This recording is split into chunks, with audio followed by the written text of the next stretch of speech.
నేను ఒక హిందువుని, నా మతం మార్చడానికి శత విధాలా ట్రై చేస్తున్నారు. ఒరే వినాయకుడు భగవద్గీత నా చిన్నప్పటి నుంచి చదువుతుంటే కాదు నువ్వు హిందువు కాదని నన్ను ఏం చేయమంటావు?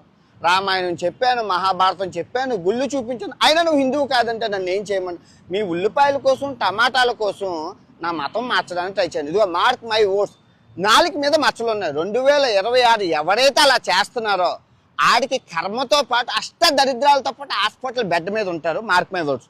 నువ్వు బెడ్ మీదకి వెళ్ళాక నేను గుర్తొస్తాను. ఓకే, నేను ఏ పాపం చేయలేదు, న్యాయం ధర్మం నా వైపు ఉన్నాయి. 60,000 రేపులు చీరలు కట్టుకున్న ఆడవాళ్ళని, చిన్నపిల్లల్ని 60,000 రేపులు 2 సంవత్సరాల్లో చేశారా అంటే సీతమ్మని నేను అన్నానని చెప్పి దాన్ని రాంగ్ ట్రాప్ చేసి ఇలా చేశారు. చేయని ఇప్పుడు ఇన్స్టాగ్రామ్ ఫాలోవర్స్ ఎవరికి కావాలి? ప్రమోషన్ చేయడానికి వాళ్ళకి కావాలి. నాకు నేను ఏమైనా ప్రమోషన్ చేస్తా, అవి ఉంటే ఏంటి పోతే ఏంటి నాకు తెలియగలుగుతాను. డైమండ్స్ ఒక 10 ఉంటే చాలురా, రాళ్ళు ఇంత ఉంటే స్క్రాప్ నాకెందుకు? ఏకలేకపోతున్నాయి. ఫాలోవర్స్ ఉంటే ఏంటి పోతే ఏంటి? కానీ 2026 నేనైతే వదలనుగా, అది నాదిగా. ఇవ్వాల్సిన వాళ్ళందరికీ లెక్కల సరుపున రాసుకొని మరి వడ్డీతో సహా ఇస్తాను కదా, ఆ భయం ఉండాలి కదా. పాపం చేసినోడు ఎక్కడికి పోడుగా.